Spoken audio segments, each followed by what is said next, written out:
বারবার কেন একই জায়গায় ট্রান্সফরমার চুরি হচ্ছে? লাউহাটি ইউনিয়ন দাতশ্রী গ্রামে ৫টি ট্রান্সফরমার চোরচক্র খুলে এবং ২টি নিতে সক্ষম হয়, ৩টি রেখে পালিয়ে যায়। কেন বারবার একই চকে এই ট্রান্সফরমার চুরি হয়? এই রহস্য কী? এই রহস্য উদ্ঘাটন করতে পারেনি আজ পর্যন্ত কেউ। বারবার অসহায় মানুষের কেন এভাবে কষ্ট দেওয়া হচ্ছে? মানুষের সর্বস্ব লুটে নেওয়া হচ্ছে। ট্রান্সফরমারগুলি ৫টা ট্রান্সফরমার খুলতে কমপক্ষে ৫ ঘন্টা সময়ের ব্যাপার।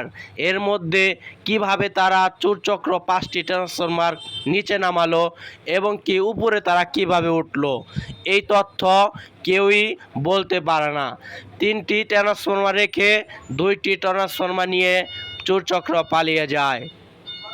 এতে অসহায় হয়ে পড়েছে এই পল্টনের মালিকেরা।